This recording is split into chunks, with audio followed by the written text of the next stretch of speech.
Former les comptables sur les états financiers afin de minimiser des risques fiscaux, c'est le leitmotiv d'un séminaire de renforcement de capacités et de partage d'expériences organisé à Brazzaville par la structure More Stephens. Séminaire tenu sous le thème majeur « Les états financiers, base des contrôles fiscaux ». Une messe scientifique qui s'inscrit avec objectif général, amener les entités à améliorer la qualité de leurs états financiers, source de risque de redressement fiscal et de pénalités fiscales.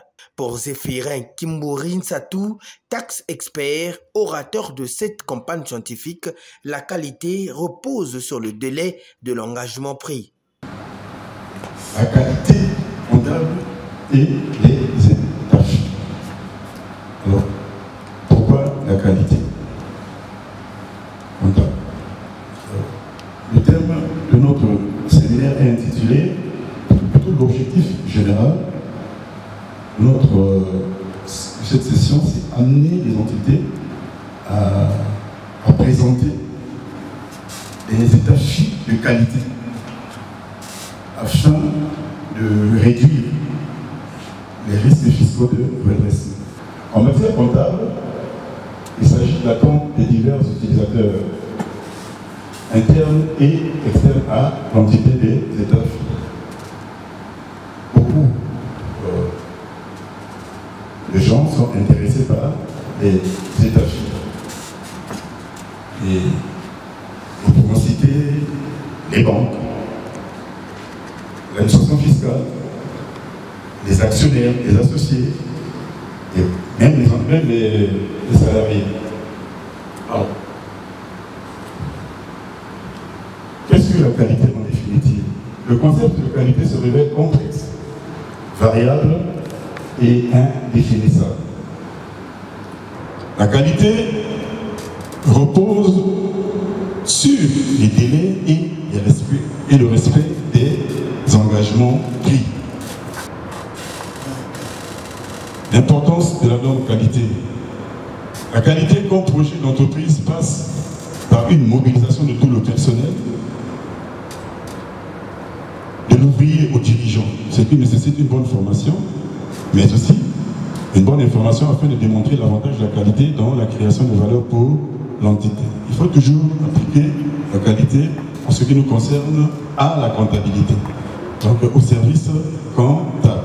Étape d'une démarche qualité. Alors, comment mettre en œuvre une démarche qualité au sein de l'entité, au sein d'une organisation, au sein d'une structure?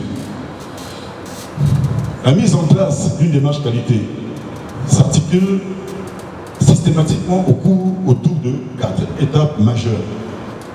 Il s'est de noter ce séminaire qui va s'étendre sur l'ensemble du territoire national dans le but d'améliorer la qualité des états financiers mise sur 6 objectifs spécifiques, à savoir identifier les risques fiscaux, minimiser les pénalités fiscales, source d'hémorragie financière pour les entités, identifier et exploiter les avantages fiscaux prévus par le Code général des impôts, déterminer l'assiette de certains impôts, taxes et contributions.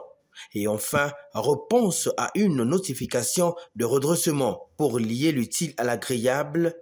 Au cours de cette messe scientifique, après le jeu de questions-réponses, Chrisley Edmond Zinga, orateur de ce séminaire, parle de son parcours et expérience professionnelle.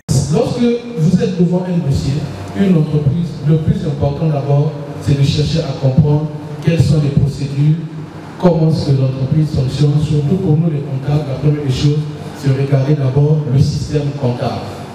Est-ce que si c'est une entreprise de droit commun, vous regardez, vous savez que ceux-là, ils sont régis par le CISCOADA.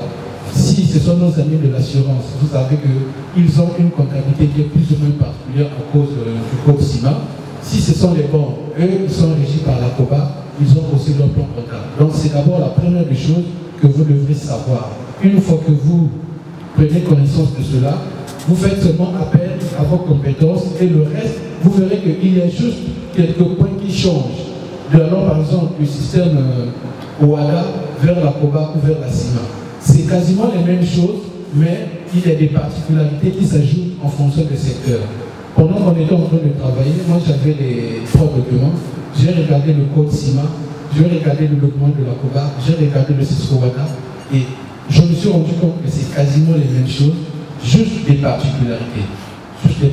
Mais une fois que, donc même si on vous recrute un mois, il n'y a pas de comptable, vous venez avec l'inspecteur, vous demandez un report pour vous permettre de vous préparer, faire votre état de lieu, regarder, prendre connaissance avec l'entreprise et certainement que l'administration va vous accorder cela et après, dès que vous serez prêt, vous allez vous convenir d'une date avec l'inspecteur pour commencer le contrôle. Où on nous a dit, actuellement, même lorsque vous êtes en comptabilité, que ce soit en fiscalité, on n'a plus besoin des fiscalistes, je dirais, excusez-moi l'expression, centrés. Donc vous êtes fiscaliste, rien que fiscaliste, vous n'avez pas d'autres options. Que ce soit en comptabilité, c'est pareil. Mais on a besoin, que ce soit des fiscalistes ou des comptables qui peuvent travailler, qui sont plus ou moins polyvalents. Donc en dehors de la fiscalité, vous avez d'autres qualités qui s'associent à vous. Et actuellement, c'est ce qui se passe dans les entreprises. On est en train de développer le système de soft skills. Donc même à travers votre comportement, on peut vous apprécier. Vous pouvez avoir un bac plus 5, mais si votre côté social, si vous avez un comportement qui est déplaisant, un mauvais témoignage par exemple, ça va vous être difficile. J'ai des expériences. Je remplace un cadet qui avait démissionné dans une structure. C'était dans un cabinet comptable. Lorsqu'on me recrute, on me dit, on me donne un portefeuille, puisque j'étais déjà acquéri, j'avais une forte expérience. Le portefeuille est là. C'était en 2020, si je ne me trompe pas, pendant la période Covid, et il fallait bien travailler pour faire les états financiers. On me donne le dossier, le manager me dit, celui qui est parti ne viendra pas certainement pour que vous puissiez faire la passation. Comment est-ce que tu vas t'organiser? Je lui ai dit, donne-moi seulement le dossier, moi-même je sais ce que je vais faire. Il m'a dit, si tu as des difficultés, prends quand même son numéro et essaie de l'appeler. Je lui ai dit, ne t'inquiète pas, donne-moi seulement le dossier, je vais regarder, je saurai où est-ce qu'il est et je saurai ce qu'il faut faire. Donc pour répondre à la question, et lorsque j'ai pris le dossier, j'ai demandé tout ce qui était comptabilité, le grand livre, la balance, les classeurs et autres. Je me suis mis à parcourir,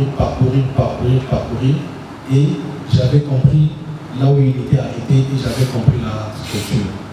Parlons de agir, planifier, réaliser, vérifier. Donc la première des choses que moi j'avais fait, j'avais procédé par la vérification.